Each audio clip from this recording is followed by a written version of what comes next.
ఓం సాయిరామ్. చనిపోయిన వారిని సైతం సజీవంగా చేసే ఒక అద్భుతమైనటువంటి సమర్థ సద్గురువు సాయినాథుని లీల ఈరోజు మనం వినబోతున్నాము. అదేమిటి అంటే దాసగను మహారాజ్ బాబు అంటే తర్కడ్ గారు, వీరిద్దరికి మధ్యన సాయినాథుడు చేసిన ఒక అద్భుతమైనటువంటి లీల. దాసగను మహారాజు తమ హరికథల ద్వారా, కీర్తనల ద్వారా బాబావారి గురించి అలనాడు ప్రచారం చేస్తూ ఎంతమందో ప్రజలని భక్తులుగా మార్చి సాయినాథుని దగ్గరికి పంపించిన వారు దాసగను మహారాజు. ఇదే క్రమంలో ఒకసారి షిరిడీకి దగ్గరలో ఒక 6-7 కిలోమీటర్ల దూరంలో ఉన్న ఒక గ్రామంలో సంకీర్తన చేయడానికని బయలుదేరడానికి ద్వారకామాయికి వచ్చి సాయినాథుని ఆశీస్సులు తీసుకొని, బాబా పక్క ఊరిలో నాకు సంకీర్తన ఏర్పాటు చేశారు, నేను వెళ్ళి వస్తాను అని అడుగుతారు. అప్పుడు సాయినాథుడు, గను వెళ్ళు, కాకపోతే నా బావుని తోడు తీసుకొని వెళ్ళు అని చెప్తారు. బావు అంటే ఇక్కడ తర్కడ్ అన్నమాట. అయ్యో బాబా అవసరం లేదు, నేను ఒక్కడనే వెళ్ళేసి వస్తాను. ఎందుకంటే తర్కడ్కి సాయంత్రము మసీదు నిండా దీపాలు పెట్టే పని ఉంది కదా, పెట్రోమాక్స్ లైట్లు రోజు అతనే కదా శుభ్రపరిచి వెలిగిస్తాడు, అతను లేకపోతే ఆ సేవకి ఆటంకం కలుగుతుంది అని చెప్తాడు. దానికి బాబా, అదేం అవసరం లేదు, బావుని నువ్వు వెంట తీసుకుని వెళ్ళు, ఆ సేవ బావు కాకపోతే ఇంకొకరైనా చేస్తారు, కానీ ఈ సమయంలో బావు నీ వెంట ఉండడం చాలా అవసరం, గను నా మాట విను అని చెప్తారు. దాంతో బాబా వారి మాట శిరోధార్యం.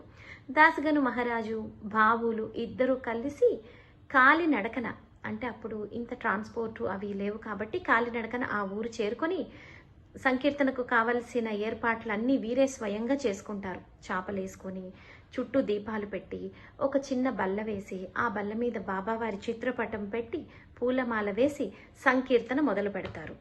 ఒక గంట చాలా సుఖాంతంగా అలా మైమరిచిపోయి జరుగుతూ ఉన్న సమయంలో ఒక శవాన్ని తీసుకొని వెళ్తూ ఒక 7-8 మంది బిల్లులు, వాళ్ళు బిల్ల జాతికి చెందినవారు, చాలా నల్లగా ఎత్తుగా ఉంటారు.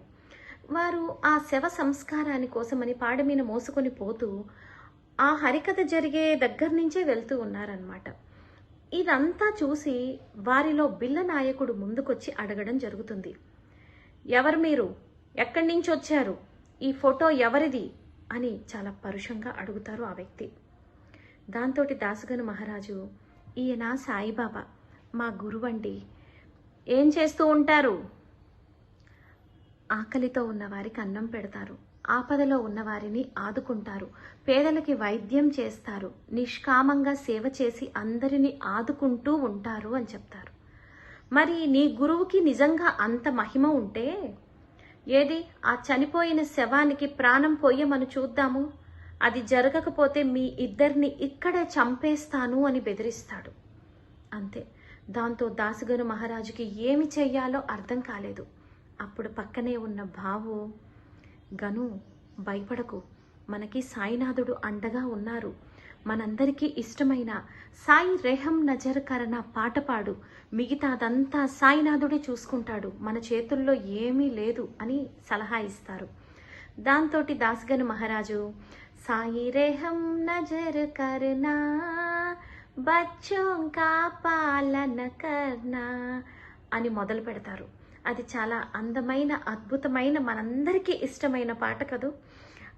ఆ పాట పాడుతూ చప్పట్లు కొడుతూ భక్తి పారవస్యంలో లీనమైపోయి దాసగను తనని తను మరిచిపోయి పాడుతూ ఉన్న సందర్భం అది. అక్కడ ఉన్న జనులందరూ కూడా ఆ గొంతుతో తమ గొంతు కూడా కలిపి ఆనందంతో భజన చేస్తూ అందరినీ తమను తాము మరిచిపోయిన సన్నివేశం. ఇలా జరుగుతూ ఉన్నప్పుడు ఆ పాడ మీద పడుకున్న శవం కూడా తనకు కట్టిన కట్లను తెంచుకొని పాడ మీద కూర్చొని సాయి రెహం నజర్ కర్ణ అనే పాటకు తను కూడా ఇలా భజన చేయడం ప్రారంభించింది. అంతే. ఆ లీలను చూసి అందరూ ఆశ్చర్యపోయి అబ్బురపోయిన సన్నివేశం అది. గను మాత్రం ఇవేమీ చూడట్లేదు, పారవస్యంతో మునిగి తేలిపోతూ ఉన్నాడు. అంతే. అప్పుడు బావు, దాసగను ఒక్కసారి కళ్ళు తెరిచి చూడు, ఎంత అద్భుతం చేశారో సాయినాథుడు అని చెప్పి పలకరిస్తారు. అప్పుడు అందరికీ ఆనంద బాష్పాలు, కన్నీళ్లు ఆగవన్నమాట. సాయినాథుడు ఎంత గొప్ప శక్తి కలిగిన వారు, ఆయన ఏమైనా చేయగల సమర్థుడు. కాకపోతే మన భక్తి, మన విశ్వాసం, మన నమ్మకం మీద లీలలు ఆధారపడి ఉంటాయి అంతే. ఆ శవం అలా లేచి ఉండడంతో ఆ బిల్లనాయకుడు ముందుకొచ్చి క్షమాపణలు వేడుకొని, మహారాజా మమ్మల్ని క్షమించండి, మీతో చాలా పరుషంగా దుర్భాషగా మాట్లాడడం జరిగింది. నిజంగా మీ గురుదేవులు ఎంతో శక్తి సామర్థ్యాలు ఉన్న గురువుగారు. మేము కూడా త్వరలోనే అందరం కలిపి షిరిడి వారి దర్శనానికి వస్తామని చెప్పండి, వారికి మా నమస్కారాలు తెలియజేయండి అంటూ ఆనందంగా వారు వెళ్ళడం జరిగింది. ఇది మొత్తం బాబా వారికి ముందే తెలుసు. భవిష్యత్తు తెలియంది ఎవరికి? సాయినాథుడికి తెలీదా? అది తెలుసు కాబట్టి ముందుగా దాసగను మహారాజుకి తోడుగా బావుని పంపించి ఉపద్రవం రాబోతుంది కదా, దాని నుంచి బయటపడేశారు. అది సాయినాథుని యొక్క గొప్పతనం. తమ భక్తుడికి ఎప్పుడు ఎక్కడ కష్టం వస్తుందోనని ముందే పసిగట్టి దాని నుంచి కూడా తప్పించే ప్రయత్నం చేసి నిత్యం అనుక్షణం భక్తులని అంటిపెట్టుకొని కాపాడుతూనే ఉంటారు సాయినాథుడు. సమర్థ సద్గురు సాయినాథ్ మహారాజ్ కి జై. ఓం సాయిరామ్.